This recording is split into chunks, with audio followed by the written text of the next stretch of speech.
Shalom, selamat pagi Bapak Ibu jemaat yang dikasihi Tuhan. Kiranya kita semua dalam keadaan yang sehat di dalam pimpinan dan penyertaan Tuhan. Mari Bapak Ibu, kita akan merenungkan firman Tuhan, membaca kebenaran firman. Sebelumnya kita berdoa. Tuhan Yesus, kami sangat berterima kasih oleh karena kebaikan yang terus kami rasakan hingga saat ini. Terima kasih untuk nafas hidup, kesehatan yang Tuhan anugerahkan. Kami mau membaca sebagian daripada firman-Mu. Kiranya firman-Mu kembali mengingatkan kami untuk terus hidup dipimpin oleh kebenaran-Mu.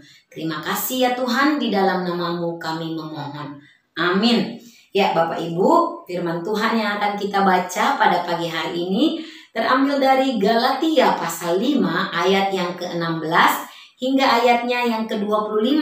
Saya hanya akan membaca 16, 17, 24, dan 25. Demikian firman Tuhan. Maksudku ialah hiduplah oleh roh, maka kamu tidak akan menuruti keinginan daging. Sebab keinginan daging berlawanan dengan keinginan roh, dan keinginan roh berlawanan dengan keinginan daging. Karena keduanya bertentangan, sehingga kamu tiap kali tidak melakukan apa yang kamu kehendaki. Ayat 24, barang siapa menjadi milik Kristus, ia telah menyalibkan daging dengan segala hawa nafsu dan keinginannya.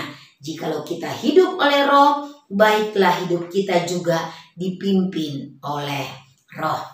Ya, saudara-saudara yang dikasihi Tuhan, surat Galatia ini ditujukan kepada orang-orang percaya yang sudah menerima Roh Kudus. Artinya, ketika seseorang percaya kepada Tuhan Yesus Kristus, maka Roh Kudus hadir, ada di dalam hati setiap orang percaya, menuntun, memimpin orang-orang percaya untuk terus hidup di dalam kehendak Tuhan. Nah, saudara-saudara yang dikasihi Tuhan, pada perikop ini Rasul Paulus mengkontraskan hidup menurut keinginan daging dengan hidup oleh roh. Hidup menurut keinginan daging adalah mengikuti hasrat, hawa nafsu, serta keinginan-keinginan duniawi yang merusak. Nah, dikatakan orang-orang yang melakukannya tidak akan mendapat bagian di dalam kerajaan Allah. Itu jelas sekali terlihat di dalam ayat yang ke-21. Bahwa ada penyembahan berhala, sihir, perselisihan, iri hati. Itu adalah keinginan-keinginan daging. Dan dikatakan juga di sana ada kemabukan, kedengkian.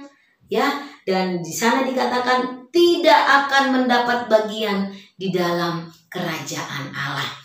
Dan saudara-saudara yang dikasihi Tuhan, sebaliknya orang yang hidupnya dipimpin oleh roh akan membuahkan buah-buah roh. Kalau kita lihat ya, tapi buah roh ialah ada sifat-sifat ilahi yang nampak di dalam diri orang-orang percaya ketika terus hidupnya dipimpin oleh Roh Kudus ya.